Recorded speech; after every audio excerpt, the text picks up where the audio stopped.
अस्सलाम वालेकुम नाज़रीन, एक नए व्लॉग के साथ आपकी खिदमत में हाजिर है। नाज़रीन, आज की इस वीडियो में हम आपके साथ शेयर करेंगे सबसे पहले तो वो आईनी दरख्वास्त जो अब सुप्रीम कोर्ट में दायर हो चुकी है और मौजूदा सूरत हाल में इस आईनी दरख्वास्त की सिग्निफिकेंस बहुत ज्यादा है। एक तो जिस इशू के ऊपर ये आईनी दरख्वास्त सुप्रीम कोर्ट में अब दायर की गई है और दूसरा ये कि दायर किसकी जानिब से की गई है। ये दोनों ही पहलू इंतहाई अहम है और बड़ी खूबसूरती के साथ ये जो पिटीशन है ये ड्राफ्ट की गई है। लगभग 100 सफात पर मुश्तमिल आईनी दरख्वास्त है जो बैरिस्टर सलाहुद्दीन जिनका ताल्लुक कराची से है और यंग लॉयर हैं, बड़े डायनामिक लॉयर हैं, उनकी जानिब से तैयार की गई है। सिंध बार कौंसिल ने ये दरख्वास्त एक्चुअल में दायर की है, जो वसातत है बैरिस्टर सलाहुद्दीन की। और इस दरख्वास्त के अंदर अब जो सिविलियंस का मिलिट्री ट्रायल है उसको चैलेंज किया गया है, उसके खिलाफ ये दरख्वास्त दायर की गई है और सिर्फ सिविलियंस के मिलिट्री ट्रायल तक ही इसको महदूद नहीं रखा गया, बल्कि जो पाकिस्तान आर्मी तरमीमी एक्ट 2023 है और इसी तरह जो सीक्रेट ऑफिशियल सीक्रेट तरमीमी एक्ट 2023 है, इन दोनों को भी अब इसी आईनी दरख्वास्त के अंदर चैलेंज किया गया है सुप्रीम कोर्ट में। और सबसे अहम बात यह है कि इस दरख्वास्त के अंदर वजारत कानून, वजारत दाखिला, वजारत दिफा और चारों सूबाई हुकूमतों को उनके चीफ सेक्रेटरीज के हाथ जरिए फ्रीक बनाया गया है। और इस दरख्वास्त के अंदर अब ये कहा गया है, अदालत से इस्तदा की गई है कि सुप्रीम कोर्ट सिविलियंस का जो मिलिट्री ट्रायल है उसको खिलाफ आइन यानी अल्ट्रा वायरी डिक्लेयर करे, करार दे और फिर पाकिस्तान आर्मी तरमीमी एक्ट और ऑफिशियल सीक्रेट्स तरमीमी एक्ट को सदारती हिमायत हासिल नहीं थी, लिहाजा पाकिस्तान आर्मी एक्ट और ऑफिशियल सीक्रेट एक्ट 2023 को भी खिलाफ आइन डिक्लेयर किया जाए, करार दिया जाए। और फिर वापस आते हैं जो मिलिट्री ट्रायल है उसके ऊपर इस्तदा ये की गई है कि 9 और 10 मई के हमलों में जो मुलविस अफराद हैं जो इस वक्त फौज की हिरासत में हैं उनको सिविलियन अदालतों में मुंतकिल किया जाए। जो सिविलियन अदालतें हैं जिनमें फौजदारी के मुकदमात चलते हैं उनको मुंतकिल किया जाए और फिर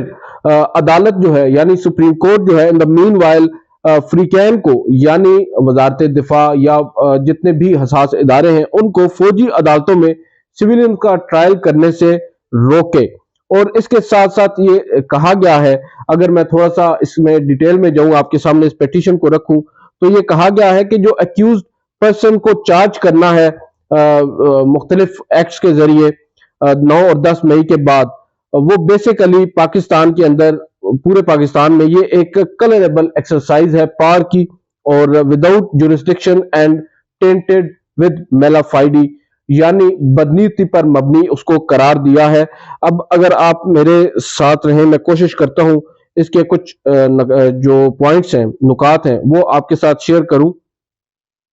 और ये जो दरख्वास्त सुप्रीम कोर्ट में अब दायर की गई है, इस दरख्वास्त के अंदर एक तो जो पिटिशनर है वो सिंध बार कौंसिल है और फिर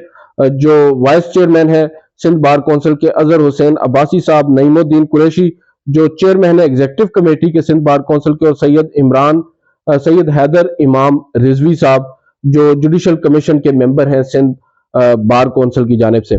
अब इस दरख्वास्त के अंदर जो फरीक बनाया गया वो तो मैं आपको ऑलरेडी बता चुका हूं, मगर अब बुनियादी तौर पर जो सिविलियंस हैं उनका जो मिलिट्री ट्रायल है, आपको मालूम है इस वक्त भी सुप्रीम कोर्ट में वो मुकदमा जेर समात है, फाइलों के अंदर दबकर कहीं रह चुका है। Chief justice Umar Ata Bandial interested नहीं है उस मुकदमे को अपने टेन्योर में कंक्लूड करने में, otherwise he would have picked up the case और उस पर समात कर चुके होते, मगर अब तवील अरसा गुजर चुका है मुकदमे की समात को मौखर हुए और अदालत ने एक ऑर्डर तो दे दिया था कि जब तक ये जो मुकदमा है ये कंक्लूड नहीं होता तब तक हम इम्कान जाहिर करते हैं कि जो अटॉर्नी जनरल ऑफिस है या जो रियासत पाकिस्तान है वो इनका ट्रायल शुरू नहीं होने देंगे। और अगर ऐसी कोई बात होती है तो फिर सुप्रीम कोर्ट को यानी चीफ जस्टिस ऑफ पाकिस्तान को इन चैम्बर आगाह किया जाएगा। हम एक्सपेक्ट तो कर रहे थे कि चीफ जस्टिस उमर अता बंदयाल अपनी रिटायरमेंट से कबल इस मामले को कंक्लूड करके जाएंगे, क्योंकि हम भी ये समझते हैं कि चीफ जस्टिस शायद ये लेगेसी छोड़कर ना जाना चाहें कि उनके दौर के अंदर ये मामला डिसाइड ना हो सका, मगर शायद अब चीफ जस्टिस उमर अता बंदयाल भी समझ चुके हैं कि वो भी अब ज्यादा कुछ नहीं कर सकते। को कि उनके सामने बड़े ही उम्दा किस्म के आर्ग्यूमेंट्स रखे गए, बड़े काबिल वकला उनके सामने पेश हुए जो पिटिशनर्स हैं। अगर इमरान खान साहब को छोड़ें, वो एक सियासी जमात के रहनुमा हैं, जो दीगर लोग हैं वो तमाम ही लीगल फटर्निटी से ताल्लुक रखते हैं। Jawad S Khwaja Sahab former chief justice of Pakistan है, उनकी जो पिटीशन है उसकी तारीफ भी कर चुके हैं चीफ जस्टिस उमर अता बंदयाल और दीगर जजेस। इसी तरह बैरिस्टर एतजाज एहसन अगेन एक सीनियर कानूनदान है, सलमान अकरम राजा साहब भी यहाँ पर न सिर्फ जो एतजाज एहसन साहब हैं उनके वकील के तौर पर, बल्कि एक और प्राइवेट पार्टी है जुनेद आई गेस उनका नाम है, उनके तरफ से वो भी रिप्रेजेंट कर रहे हैं। और इसी तरह लतीफ खान खोसा साहब भी इस केस में अदालत में पेश हुए। मुख्तलिफ मुखला हैं बड़ी तादाद में जो इन पर्सन यहाँ पर आए हैं एज अ पिटिशनर, और उन्होंने भी फौजी अदालतों में जो सिविलियंस का ट्रायल है उसको चैलेंज किया है, मगर chief justice for some reasons इस मामले को कंक्लूड ना कर सके। ऑब्जर्वेशंस बड़ी बड़ी आई मगर अमली तौर पर कुछ ना हो सका। ट्रायल अब भी कुछ लोग ये कह रहे हैं कि शायद ट्रायल शुरू हो चुके हैं, और इन्हीं अदालतों में, इसी अदालत में, सुप्रीम कोर्ट ऑफ पाकिस्तान में जब ये मुकदमा जेर समाअत था उसी दौरान पहले जो तादाद 102 थी फौज के जेर हिरासत आम शहरियों की या पाकिस्तान तहरीक इंसाफ के कारकुनान की, अब वो तादाद भी 103 तक कम से कम जा पहुंची है। बैरिस्टर हसान न्याजी साहब को भी गिरफ्तार कर लिया गया है और उनको भी अब फौजी अदालतों के हवाले किया गया है। उनका भी अब फौजी ट्रायल कहा जा रहा होगा। अब कुछ रोज कबल उनके वालिद ग्रामी जो हफीजुल्लाह न्याजी साहब हैं, उन्होंने भी एक दरख्वास्त दायर की और वो दरख्वास्त भी बड़ी खूबसूरती से ड्राफ्ट की गई थी, और उस दरख्वास्त के अंदर भी कुछ बड़े पर्टिनेंट पॉइंट्स रेज किए गए थे। बेसिकली तो जो फौजी अदालतों में सिविलियंस का ट्रायल है उसको चैलेंज किया गया, और न सिर्फ अपने बेटे के लिए बल्कि ओवरऑल उन्होंने सिविलियंस के लिए अदालत से रिलीफ मांगा, जिस पर ताहाल हमारी इतलात के मुताबिक नंबर नहीं लगा, और जल्द ही उम्मीद तो है नंबर लग जाएगा, मगर टेक अप होते हमें नजर नहीं आ रहे बिलखसूस मौजूदा चीफ जस्टिस की मौजूदगी में। अगर ऐसा हो और हम गलत साबित हों तो ये एक मुस्बत बात होगी। अब बैरिस्टर सलाहुद्दीन की जानिब से ये दरख्वास्त दायर की गई है। अब यहाँ पर एक नुक्ता बड़ा इंपॉर्टेंट है। बैरिस्टर सलाहुद्दीन जो है गो के बड़े ही इंडिपेंडेंट लॉयर हैं, अपनी एक सोच रखते हैं, और इस नुक्ते के ऊपर भी वो अपनी सोच का इजहार बरमला मुतअद्दिद मरतबा कर चुके हैं। न सिर्फ इस मामले के ऊपर, आपको याद होगा जब नवाज शरीफ साहब की नाअहली की बातें चलने लगी कि जो पार्लिमान है उन्होंने एक तरमीम की है इलेक्शन एक्ट के अंदर, और जो सजा है या आप कह सकते हैं नाअहली, उसकी मुद्दत ताहयात से कम करके 5 साल कर दी है। उस पर barrister Salahuddin was the one जिन्होंने सबसे पहले इस मामले को पॉइंट आउट किया था, और उन्होंने कहा था कि जो सुप्रीम कोर्ट का फैसला है उसको तब्दील करने के लिए आपको अब आईनी तरमीम यहाँ पर दरकार है, क्योंकि सुप्रीम कोर्ट ने इंटरप्रिटेशन की थी आइन की, और आइन की इंटरप्रिटेशन करते हुए जो चीफ जस्टिस उमर अता बंदयाल हैं इन्होंने एक फैसला तहरीर किया था, और जो नाअहली है उसकी मुद्दत ताहयात की थी 62(1)(f) के तहत। तो ऑब्वियसली उस पर जो इनकी रीजनिंग थी वो बिल्कुल दुरुस्त थी, और बहुत से लीगल माइंड्स इस बात को तस्लीम करते हैं। तो ये तासुर लेना कि इनका ताल्लुक किसी एक फरीक से होगा, ये तो मैं नहीं समझता। मगर एक चीज बड़ी इंपॉर्टेंट है यहाँ पर, शायद काबिल जिक्र भी है, कि जस्टिस जो बैरिस्टर सलाहुद्दीन है इन्होंने जस्टिस काजी फायज ईसा के खिलाफ जब सजाती रेफरेंस चल रहा था, और जब सुप्रीम कोर्ट में काजी फायज ईसा साहब ने एक पिटीशन फाइल की, तो उस वक्त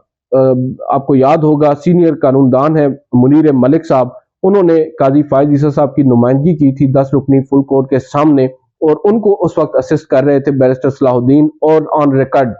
जो मुनीर मलिक हैं उन्होंने अदालत को बताया था कि ये सारा मुकदमा तैयार भी बैरिस्टर सलाहुद्दीन ने किया है, जब तारीफ की गई मुनीर मलिक की उस मुकदमे में। तो ये भी अब यहाँ पर इस वजह से जिक्र कर रहा हूं कि अब आने वाले चीफ जस्टिस जस्टिस काजी फायज ईसा हैं, और हो सकता है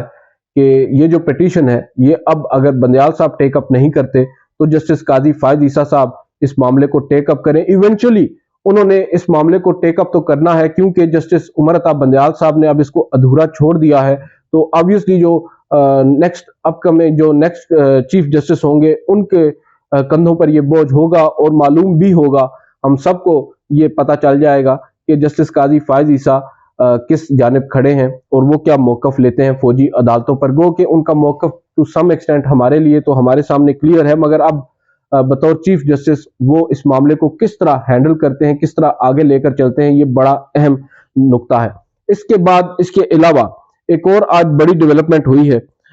जो चीफ जस्टिस ऑफ पाकिस्तान है, उन्होंने अपनी रिटायरमेंट से कबल एक बड़ी अपॉइंटमेंट कर दी है। आपको याद होगा रजिस्ट्रार सुप्रीम कोर्ट की तैनाती ये एक मुअम्मा बनी हुई थी, मगर इससे कबल भी ये एक बड़ा कंट्रोवर्शियल इशू है। अगर मैं थोड़ा सा पीछे जाऊं, आपको बताऊं कि जस्टिस काजी फायज ईसा साहब एक बेंच में बैठे हुए थे और उस बेंच के अंदर गालिबन उस वक्त उनके साथ जस्टिस का या अफरीदी भी मौजूद थे। और हुआ कुछ यूं कि जस्टिस काजी फायज ईसा जब कमरा अदालत में आने के लिए जो सेरेमोनियल हॉल है वहां पर पहुंचे, जहां पर तमाम जजेस कमरा अदालत में दाखिल होने के लिए खड़े होते हैं, क्योंकि वो हॉल के अंदर तमाम कमरा अदालतों के दरवाजे खुलते हैं। जब वहां पर पहुंचे तो उनको मालूम हुआ कि जो बेंच उनका गुज़िश्ता रोज था, आज वो बेंच नहीं है। गुज़िश्ता रोज उनके साथ बेंच में जस्टिस हसन अजहर रिजवी थे, जबकि आज उनके साथ जस्टिस या अफरीदी थे। तो उन्होंने उनसे पूछा तो उन्होंने कहा कि मुझे यही पता चला है कि कॉल लिस्ट में मेरा नाम है। तो जस्टिस काजी फायज ईसा इस बात पर काफी बर्म हुए। उन्होंने फिर कमरा अदालत में रजिस्ट्रार को बुलाया। रजिस्ट्रार इशरत अली उस वक्त थे और उनसे पूछा कि आप मुकदमात की फिक्सेशन किस तरह करते हैं। ये एक तवील बहस है, आपको हम बता चुके हैं पहले इन डिटेल इसकी तमाम तर तफसीलात की। जस्टिस काजी फायज ईसा ने उस रोज कमरा अदालत में किस तरह रजिस्ट्रार इशरत अली को ग्रिल किया और उन पर बरहमी का इजहार किया। मगर यहाँ पर एक नुक्ता अहम यह है कि उनके साथ एक एडिशनल रजिस्ट्रार जुडिशल थे, जो मुकदमात को फिक्स करना, जिनका मामला आता है या जो केसेस फिक्स करते हैं सुप्रीम कोर्ट में, वो वही एडिशनल रजिस्ट्रार अब्दुल रजाक साहब करते थे, जो जुडिशल साइड के रजिस्ट्रार थे। अब दौराने समात या जब आर्ग्यूमेंट्स हो रहे थे या जब जस्टिस काजी फायज ईसा बरस रहे थे, उस वक्त उनका जो एक रुख था उनकी तोपों का, वो अब्दुल रजाक साहब की तरफ भी था, जो कि डायरेक्टली इन्वॉल्व थे और जो मुकदमात की फिक्सेशन है उसमें उनका किरदार कलीदी होता है। तो वो भी अदालत को समझाने की कोशिश कर रहे थे, जिस पर चीफ जस्टिस काजी फायज ईसा काफी बर्म हुए। और ऑब्वियसली जो रजिस्ट्रार है सुप्रीम कोर्ट के, इवेंचुअली तो उन्हीं पर सारा नजला गिरा। मगर उस वक्त भी जस्टिस काजी फायज ईसा ने बरहमी का इजहार किया था अब्दुल रजाक साहब पर। अब यहाँ पर मैं अब्दुल रजाक साहब का जिक्र बार बार इस वजह से कर रहा हूँ कि ये वही अब्दुल रजाक साहब है जिनकी appointment chief justice Umar Ata Bandial ने अपनी रिटायरमेंट से 10 रोज कबल बतौर रजिस्ट्रार सुप्रीम कोर्ट कर दिए, क्योंकि इशरत अली साहब तो 2-3 माह कबल रिटायर होकर अपने घर जा चुके हैं। और उसके बाद इन्हीं एडिशनल रजिस्ट्रार को एक इजाफी चार्ज दिया गया था बतौर रजिस्ट्रार। मगर आज 6 सितंबर 2023 को चीफ जस्टिस उमर अता बंदयाल साहब ने मंजूरी दे दी है इनकी बतौर रजिस्ट्रार सुप्रीम कोर्ट, और 21वें ग्रेड के ये अब अफसर हैं। और दूसरी बात यह है कि ये डिप्यूटेड है, यानी ये आप यहाँ पर ये बात लाजमी है कहना कि ये हैं डिस्ट्रिक्ट एंड सेशन जज, और यहाँ पर डेपुटेशन पर आए हैं सुप्रीम कोर्ट में। मगर एक पॉजिटिव साइड इस केस में ये है कि ये जुडिशल साइड से आए हैं। जो जस्टिस काजी फायज ईसा का एक ग्रीवेंस होता है, वो ये कहते हैं कि ब्यूरोक्रेट्स क्यों रजिस्ट्रार के तौर पर आते हैं। इससे पहले जवाद पाल साहब आए, इशरत अली साहब आए और कई ऐसे रजिस्ट्रार्स आए हैं जो ब्यूरोक्रेसी की तरफ से आए हैं, जिस पर जस्टिस काजी फायज ईसा का एक अपना वो मौकफ है और उसकी वो बार बार आप कह सकते हैं इजहार भी करते आए हैं। मगर ये अब देखना होगा कि इनका ताल्लुक जो है जुडिशल साइड से, ये एक डिस्ट्रिक्ट एंड सेशन जज है। मगर अब एक खबर ये चल रही है, हमारे बहुत से दोस्त ये कह रहे हैं कि शायद नहीं बल्कि वो तो यकीनी तौर पर अपने सोर्सेस को कोट करते हुए ये कह रहे हैं कि जस्टिस काजी फायज ईसा से पहले कंसल्ट किया गया चीफ जस्टिस की जानिब से और बाद में इनको तैनात किया गया। ताहम मेरी इतलात थोड़ी सी मुख्तलिफ हैं। जो अभी तक मुझे मालूम हुआ है, जस्टिस काजी फायज ईसा ने अभी तक इस मामले में अपनी रजामंदी का इजहार नहीं किया। हो सकता है उनके पास एक नोट भेजा गया हो, मगर हमारी इतलात के मुताबिक उन्होंने इस पर रजामंदी का इजहार नहीं किया। और इसकी एक वजह जो मुझे समझ में आती है कि जस्टिस काजी फायज ईसा पहले ही एक अब कह सकते हैं कि इनके बारे में राय कायम कर चुके हैं अब्दुल रजाक साहब के बारे में। हो सकता है हमारी जो अंडरस्टैंडिंग है वो यहाँ पर गलत भी हो जाए और जस्टिस काजी फायज ईसा ने उनकी हिमायत कर दी हो, मगर बज़ाहिर ऐसा लगता नहीं है, क्योंकि कुछ लोगों का ये मानना है कि जो अब्दुल रज़ाक साहब हैं, जो अब रजिस्ट्रार हैं सुप्रीम कोर्ट के, जिनको आज तैनात किया गया है, ये जो स्कूल ऑफ थाट है साकिब निसार साहब का, उससे ताल्लुक़ रखते हैं और उनके गालिबन ये शागिर्द भी हैं। तो शायद ये भी एक वजह हो सकती है कि काजी फायज ईसा के लिए एक्सेप्टेबिलिटी जो है इनके लिए वो कम हो। बहरहाल देखते हैं कि मामलात आगे किस तरह बढ़ते हैं। जस्टिस काजी फायज ईसा का टेन्योर भी अब शुरू होने को है और वो काफ़ी ज़्यादा एक्टिव हमें नज़र आ रहे हैं बिहाइंड द सीन्स। अब देखते हैं स्टेज पर आकर वो क्या करते हैं और किस तरह इन तमाम तर चीज़ों को आगे लेकर चलते हैं। आज की इस वीडियो से इतना ही, इजाज़त दीजिए, अल्लाह हाफ़िज़।